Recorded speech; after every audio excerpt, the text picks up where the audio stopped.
A beachy, mostly affluent island off of Massachusetts is now the center of a debate on immigration. Dozens of migrants arrived in Martha's Vineyard Wednesday. Florida Governor Ron DeSantis organized their flights. Elaine Quijano shows us what's happening. The 48 asylum seekers, mainly from Venezuela, landed in Martha's Vineyard Wednesday afternoon aboard 2 planes from Texas and organized by Florida's Republican Governor Ron DeSantis. Luis Fonseca says he left Venezuela to look for a better life for his 3 children who were still there. He didn't know he would end up here. They told me there was a work opportunity, he says. We were going to a city, but we ended up staying here. Democratic Massachusetts State Representative Dylan Fernandez called the move by DeSantis disgusting. Ron DeSantis is a coward. Only a coward uses women and children for their own political gain. Today, Governor DeSantis defended the flights, paid through a $12 million taxpayer-funded initiative. We take what's happening at the southern border very seriously, unlike some, and unlike the President of the United States. The move follows similar steps taken by Texas Governor Greg Abbott. Today, about 100 migrants from Texas were dropped off near the Vice President's Naval Observatory residence.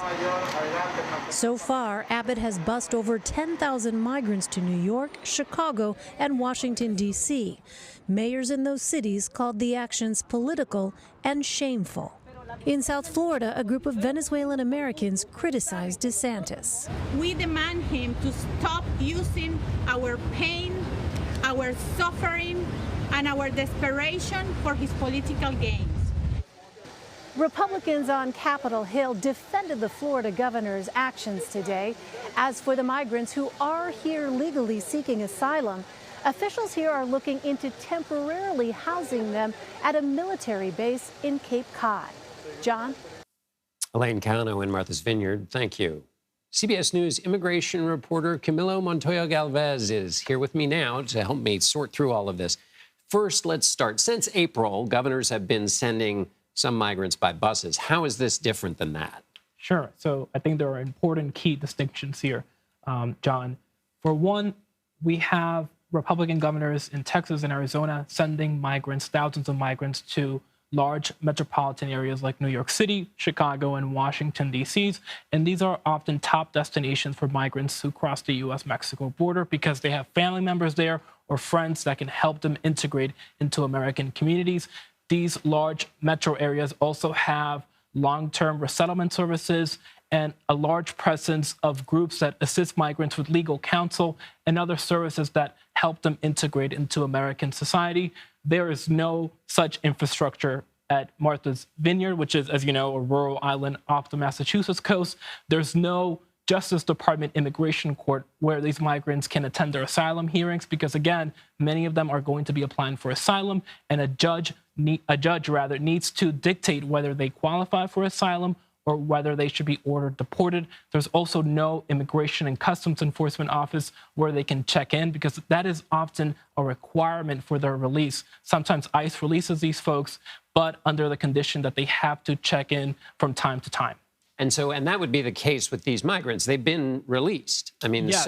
And explain the status that allows them to be released. That's a critical point. So we understand that all of these migrants were first processed by the Department of Homeland Security, a federal agency along the U.S.-Mexico border, and then released by that agency so they can continue their asylum cases outside of a detention center and inside the U.S. So these migrants were granted permission by the federal government to continue their asylum cases here. That's very important to note. And some of them were even granted something called humanitarian parole, which shields them from deportation and actually allows them to apply for a work permit so they can work here with legal authorization. That's very important to note. Because the U.S. protects asylum seekers. That's part of the law. Well, U.S. law requires officials to at least screen migrants to see whether they have a credible fear of persecution, and then an immigration judge makes a more complete, thorough assessment of that case to determine whether they actually qualify for asylum. The only nuanced issue here is that during the pandemic, border officials have been using this Trump-era policy known as Title 42. It's a pandemic policy authorized by the Centers for Disease Control and Prevention, supposedly to stop the spread of the coronavirus. And they have been using this policy to rapidly expel many migrants to northern Mexico or to their home countries. However, and this is where it gets a little bit complicated, this policy really only applies to people from Central America, people from Guatemala, El Salvador, and Honduras, and Mexicans, because those are the only nationalities that Mexico accepts. It does not apply generally to other populations. And the U.S. also has a very hard time deporting people to countries like Cuba, Venezuela, and Nicaragua because of the strained diplomatic relations with those governments there. And these migrants were mostly Venezuelans, which adds to the complexity here. That's right. And these populations often have a higher asylum approval rate than other populations because we have authoritarian regimes in those countries, and there's often cases of political persecution or repression in these nations. Camilo, let's step back. What are these governors facing, though, at the border? We know that apprehensions are up at the border, but what does that mean in terms of what they're facing? Well, Customs and Border Protection, the federal agency that apprehends migrants along the border, is set to record over 2 million migrant arrests this fiscal year. That will be an all-time high, John. So that's a very real concern.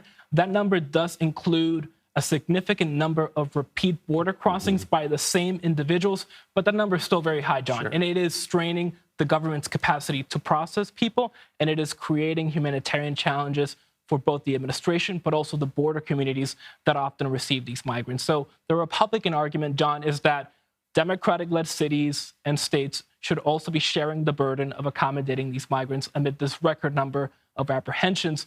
But the Biden administration and advocates would argue that this is just a political stunt, that these migrants are being used as political pawns in a policy dispute.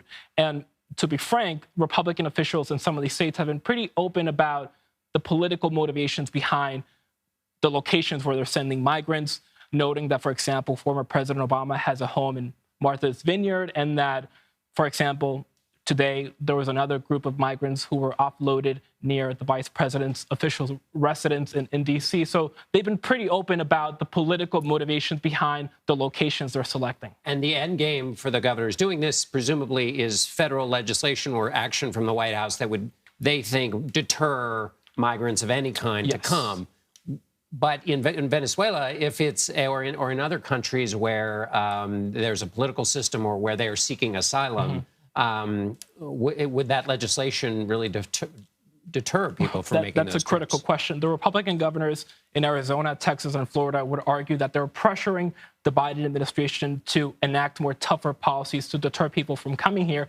But as you know, in addition to the pull factors that attract people to come here, like labor demands, the reputation for the Biden administration that they have a more lenient policy for asylum seekers, there are push factors like crushing poverty, political repression, dire economic circumstances that push people to come here. And those are not going to change even if you have draconian hardline immigration policies. And even for migrants from certain countries, you're not going to be able to deport them swiftly unless you have diplomatic relations with these governments, which, as you know, are often criticized by Republican lawmakers, including the Florida governor, Ron DeSantis. Camilo, thank you so much for helping us out with this. Thanks, John. It's great to have you here.